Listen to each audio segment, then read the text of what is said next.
Greetings to one and all, it's your old buddy Jay here, coming at you with another episode of Countermeasures. Now today I am out and about in London, and I'm doing a little bit of recording on the street, if you like, roving reporter. I'm actually going to High Street Kensington, I'm at High Street Kensington. I'm going to the Design Museum because they have an exhibition today which is all about trainers, and I like trainers, so I'm going to go and check it out. Now I am recording on my phone, but obviously the sound's completely terrible, so I'm hoping that this is going to help, which is a little DAT recorder, and I think it's kind of going to do the job. We're going to find out. It's just a Tascam DR05X for any of you techies that are interested, and there's my thumb look in the camera as well, so as you can tell we're going high-tech. It's incredibly high-tech today. So I'm just taking a wander down to the Design Museum. Now the Design Museum, everyone's, if you're a designer in London or in England and you've been to, there's my thumb again, and you've been to anywhere in the capital, then you will know that the Design Museum is a bit of a mecca for all designers and artists and creatives and architects and all that kind of stuff, and they have a lot of really interesting work on display. They've been down in London for quite a long time. The Design Museum's been around for a long time. I think it's got to be nearly 30 years, if it's not more now. They used to be down on the South Bank near Butler's Wharf, and I think I did actually go to the Design Museum the first week it opened, which will tell you how old I am. And then it closed down and moved to High Street Kensington. Now I was lucky enough to get involved with the kind of peer group who was putting together a whole load of ideas for what the museum could be, and I got involved. I got a chance. Sorry, I'm about to get run over by this huge bus, you can see. I got the opportunity to come down and talk to some of the people that were essentially just redesigning the old Commonwealth building, which has been here for a long time. It was very dilapidated when we got to get our hard hats on and take a little wander around the museum at the time, and it was all a bit broken up and a bit knackered, if you like, and ever since then they've had a whole load of work done to it for its launch. Now I think it launched in, I could be wrong, off the top of my head I think it's 2016 if I remember correctly. I came down about 2 or 3 times with the groups, and we just looked at all of the different aspects of the building and what it was going to potentially be, what the old rooms were and what the new rooms were, and just what the Design Museum itself sort of aims to do. And personally I think what it does aim to do is connect people to design in a way that you're not always conscious that you are connected to it on an everyday basis, especially with product design. Until you see those things. Hang on, I'm going to try not to get run over here. Sorry, thank you. What isn't very clear is that when you see those things separated away from their in situ environments, that the design and thought that's gone into them has been incredibly it's incredibly detailed. There's a lot of effort's been put into a lot of these products, and a lot of the design work that the creativity that goes into making these things that you take for granted every day actually little pieces of art. And the Design Museum is very good at highlighting those. So I've tactically come in front of the poster for the footwear. We'll talk about that in a sec. What I am interested in today is, aside from having a look at the Design Museum and showing you a few of its elements, if you haven't been down here already, you really should do if you're into any kind of creativity, art, or even if you're not. Who isn't, but actually if it doesn't really float your boat, there is a lot of stuff here to do for kids as well, and there's a lot of things here for students that they have rooms that you can hire. You're welcome to come down here and do any kind of sort of drawings and creativity and design work if you want to, and just use the free tables and the free space. It's free Wi-Fi. It's a really good an environment to sort of bring your family down to, really, I guess. And also, if you're an aspiring designer, you're an aspiring creative, then you absolutely have to come down and take a look at all of this stuff, because when it was down on the South Bank, it was only a small design museum. It was only a sort of small space, so they constantly had to keep changing. They couldn't have very many sort of in-residence exhibitions. Whereas now, in the old Commonwealth building, they have all this space and all these rooms, and they've really got the opportunity to have some exhibitions that are a little bit more permanent, so you can come down here and see that. And they also have a whole load of other exhibitions that are constantly rotating, and this is one of them that I'm coming to see today.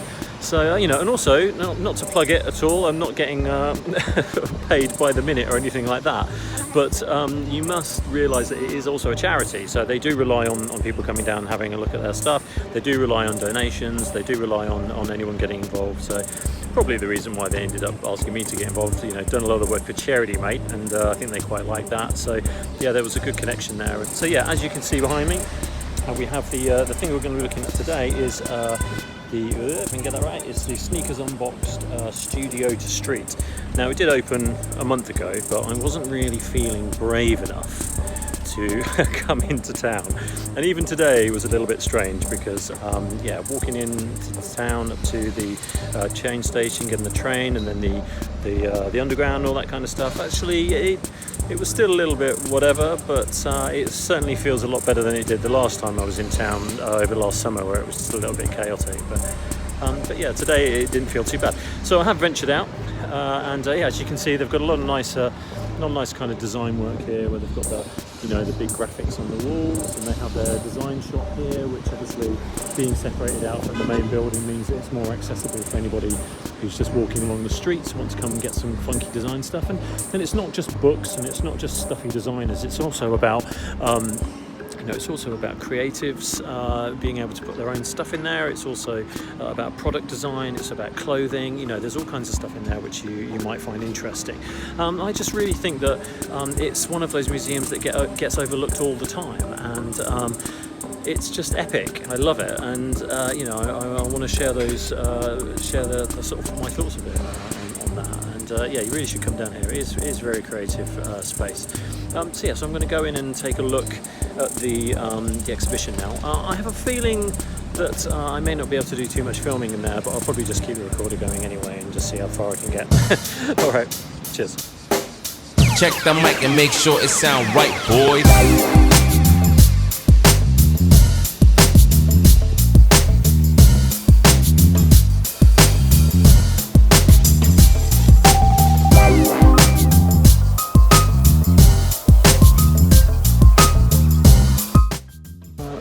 Note to self: turn on the recorder when you're recording on your DAT machine.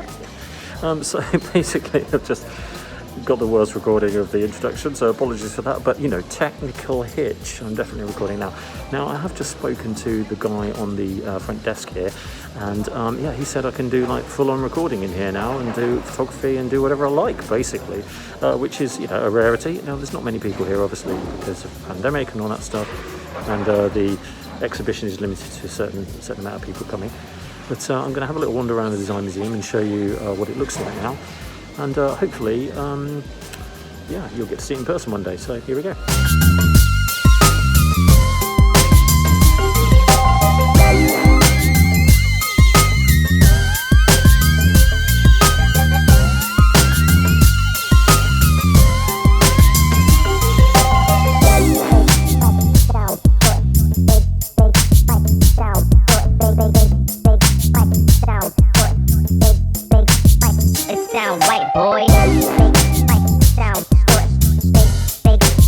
So that was a little walkthrough of the new ground floor of the Design Museum, and it's looking really good. Obviously there's not that many people here, and there's it's understandably so.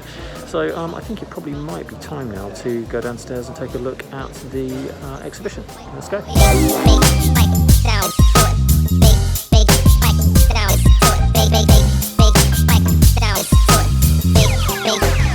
It sound right, boys.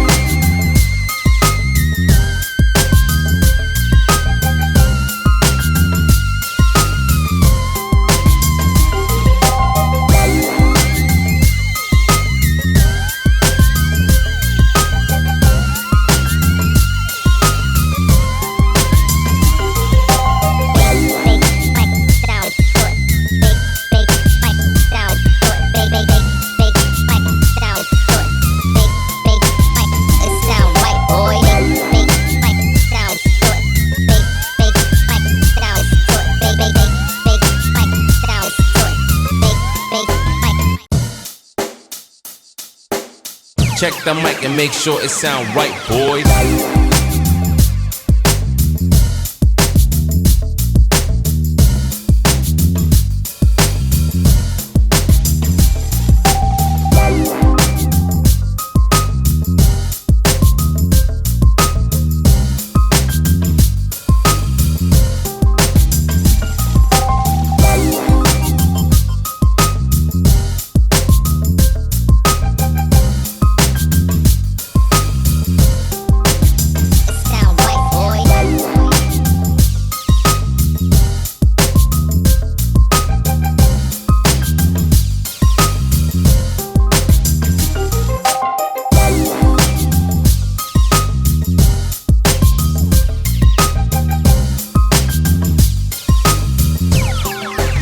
It sound right, boys.